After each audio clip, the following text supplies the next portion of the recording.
بسم اللہ الرحمن الرحیم۔ السلام علیکم۔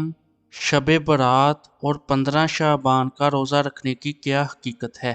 تو دیکھیے، سب سے پہلی چیز تو یہ کہ شب برات کے تعلق سے یہ کوئی ایسی عید یا کوئی ایسی جاگنے کی رات کتاب و سنت سے ثابت نہیں ہے۔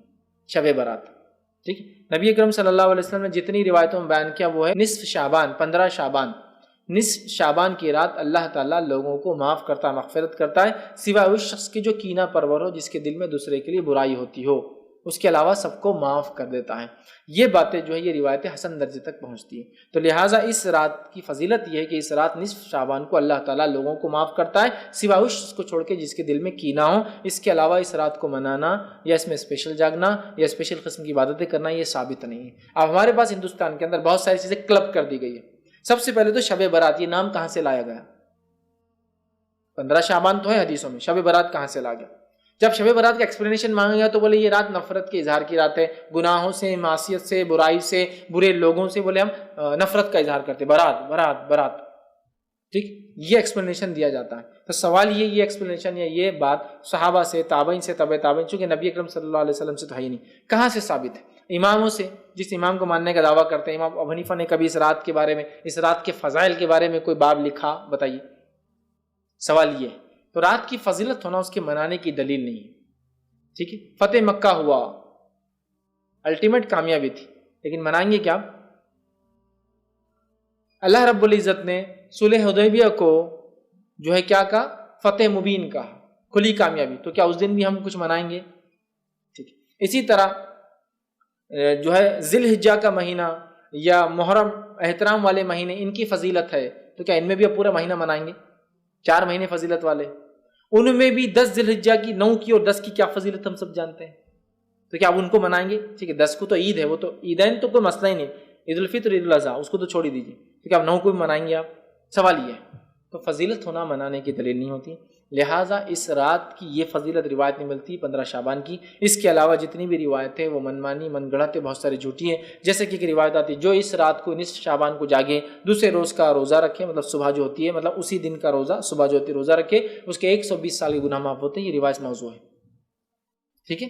تو لہٰذا اس کے تعلق سے بہت ساری موضوع اور من گھڑت روایتیں ہیں۔ تو لہٰذا نصف شعبان کو اللہ لوگوں کو معاف کرتا ہے، لیکن اس کو منانا، جاگنا، 100 رکعتیں پڑھنا، قیام اللیل اسپیشل اس رات میں کرنا، اس کے بعد جو ہے سورہ اخلاص والی نماز ہے وہ 11 بار، 7 بار، اور سورہ یاسین کو مغرب کے 7 بار پڑھنا، پھر 2 گانے بول کے نماز 6 رکعت پڑھتے ہیں، 2 رکعت برکت کے لیے، 2 رکعت روزی کے لیے، 2 رکعت عمر میں برکت کے لیے، اور پتہ نہیں 2 رکعت اور کیا رہتی ہے، 2 گانے کی نماز، بہرحال 6 رکعت پڑھی جاتی ہے، 7 بار یاسین یا 11 بار پڑھا جاتا ہے، رات میں 100 رکعت پڑھی جاتی ہے، اس 100 رکعت کے اندر ہر اس کے اندر پتہ نہیں کیا کیا، 11 بار خل اور 3 بار پتہ نہیں کیا کیا پڑھا جاتا ہے۔ پھر اس کے بعد اس میں قضائے عمری بول کے نماز پڑھی جاتی ہے۔ پھر اس رات میں بعد نماز مغرب کھانے بنا کر فاتحہ دی جاتی ہے۔ پھر اس رات میں یہ مانا جاتا ہے کہ مردے پرول پر، چھٹی پر آتے ہیں، مطلب وہ جیل میں چھوڑتے ہیں تھوڑی دیر کے لیے، تو مردے پرول چھٹی پر آتے ہیں، مردوں کی عید ہوتی ہے، مغرب سے چھٹی ملتی ہے تو فجر تک بیچاروں کو چھٹی ملتی ہے۔ اس رات ایک جھاڑ لگا ہوا ہے آسمان میں، اس کو فرشتے خوب ہلاتے ہیں، جس کے پتے گر گئے اس کا دنیا سے پتا اس سال کٹ ہونے والا ہے، جس کے پتے باقی ہیں وہ یہ سال جینے والے ہیں۔ اس کے بعد اس رات روحیں گھر میں بذات خود آتی ہے مختلف شکلوں میں، لہٰذا خوشبو لگائی جاتی ہے، اچھے لباس اور کپڑے پہنے جاتے ہیں، تیار ہوا جاتا ہے، مردوں کی پسندیدہ کھانے اور چیزیں بنائی جاتی ہے، لوگ مردوں کا بہرحال میتوں کا انتظار کرتے ہیں فجر تک۔ پھر فجر میں مردے چونکہ واپس جاتے ہیں تو ان کو چھوڑنے ہمارے لوگ بھی ان روحوں کو چھوڑنے قبرستان جاتے ہیں، تاکہ جو رات میں چھوٹے تھے مغرب سے، فجر میں بہرحال اپنے اپنے جگہ جا رہے ہیں۔ حالانکہ عقل دیکھا جائے تو روحوں کی بات ہو رہی ہے، وہ وہاں جو ہے میت کو دفنایا جاتا ہے، روحیں کہیں اور جمع ہیں برزخ میں، لیکن بہرحال پھر قبرستان میں پھول وغیرہ چڑھائے جاتے ہیں۔ اس کے علاوہ بھی ہر علاقے کے ان گنت نئے نئے عقیدے وہ سارے چلتے ہیں۔ اب اگر کوئی اس کے بارے میں بولے تو پھر وہی شروع ہو جاتا ہے، یہ ایسا ہے، وہ ثابت ہے، وہ حدیث ہے، وہ روایت ہے۔ تم نام سے ثابت کرنا شروع کرو، پہلے یہ کہاں سے ثابت ہے، پھر وہ اعمال ثابت کرو کہاں سے ثابت ہے، خاص جاگنا ثابت کرو کہاں ثابت ہے، پھر ہم مانیں گے باقی ساری چیزیں۔ سمجھ رہا؟ تو لوگوں کا عجیب و غریب مزاج، نہیں کر لیے تو کیا ہوا، یہ بھی ضروری جواب دینا، کر لیے تو کیا ہوا؟ ٹھیک ہے، آپ میرے دکان پہ آئے، موبائل 100 روپے کا 150 میں بیچ دیے تو کیا ہوا؟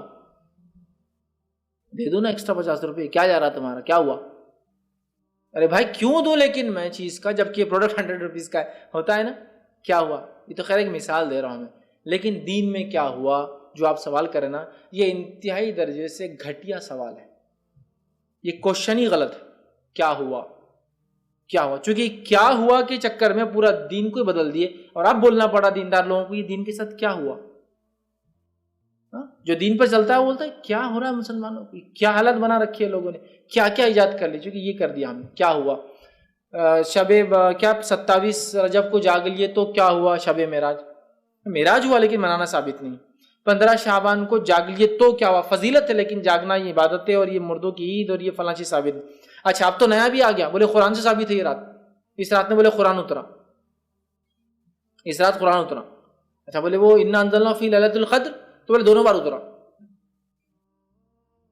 وہاں بھی اترا بولے یہاں بھی اترا. ارے واہ عجیب چیز ہے نا. یہ بولے اس رات میں قرآن اترا, انا انزلنا فی لیلۃ مبارکہ, ہم نے اس قرآن کو مبارک رات میں اترا, انا کنا منذرین, تو ہم نے اس قرآن کو مبارک رات میں اتارا. تو بولے 15 کو بھی اترا اور شب قدر میں بھی اترا. اب ثابت کرو تو وہ کچھ نہیں, لیکن دلیل دینا, چونکہ اب لوگ بول رہے ہیں دلیل تو قرآن بولتے آدمی بولتا رہے قرآن سے آ گیا تو ثابت ہو گیا. سمجھ رہا, عجیب اور غریب چیزیں ایجاد کی گئی ہے. کوئی یہ رات قرآن سے ثابت نہیں ہے. وہ جو لیلۃ المبارکہ ہے وہ مبارک رات کب آتی ہے, رمضان میں, اور اس کا نام کیا ہے, شب قدر. یہاں کا انا انزلناہ فی لیلۃ القدر, مطلب رات قدر والی, قدر و منزلت والی ہے. انا انزلناہ فی لیلۃ مبارکہ, سورہ دخان میں کہا ہم نے ایک مبارک رات میں اتارا, اور تیسری جگہ کہا شہر رمضان الذی انزل فیہ القرآن, رمضان کے مہینے میں قرآن کو اتارا. تو قرآن اترا رمضان میں, رات تھی مبارک اور نام تھا قدر. سمجھ رہا, تو بہرحال نہ قرآن سے ثابت ہے. اچھا لیلۃ مبارکہ ثابت ہے تو تم برات کیوں بولتے ہو, کوشچن نہیں. آج تک کیا منایا جا رہا تھا, لیلۃ مبارکہ, شب برات. اب لوگ پوچھ رہے تو کچھ تو ثابت کرنا ہے نا, تو دے دو ایک ٹائٹل اور لیبل. جو غلط ہے غلط بول دیجئے, چھپاتے رہیں گے تو 100 اور غلط جھوٹ بولنا پڑیں گے اس کو چھپانے کے لیے. لہٰذا اس کا کوئی وجود نہیں ہے, کچھ منانا نہیں ہے, کچھ اسپیشل عبادتیں نہیں, عام جیسا زندگی تھی. ہاں جو آدمی ہر مہینے کے روزے رکھتا ہے 13, 14 اور 15 کے, تو یہ رکھ لے تو کوئی مسئلہ نہیں. میں ہر مہینے رکھتا ہوں 13, 14, 15, اب اس مہینے میں بھی 15 کیوں چھوڑوں, ہے نا, تو رکھ لے کوئی مسئلہ نہیں. خاص رکھیں گے تو یہ ثابت نہیں, خاص ثابت نہیں, اور یہ فضیلت جو بیان کی جاتی ثابت نہیں ہے. لہٰذا جس رات کی بنیادی ثابت نہیں ہے, باقی ساری چیزیں میں سمجھتا ہوں بتانے کی ضرورت نہیں. اس میں میرا تفصیلی عنوان ہے شب برات کی حقیقت اور ہماری بدعتیں, آپ ضرور اس کو دیکھیں. ناظرین اس ویڈیو کو لائک کمنٹ اور شیئر کیجئے. اگر آپ اس طرح کی مزید ویڈیوز دیکھنا چاہتے ہیں تو اس چینل کو سبسکرائب کرنا نہ بھولیے گا. ملتے ہیں اگلی ویڈیو میں, تب تک کے لیے اللہ حافظ.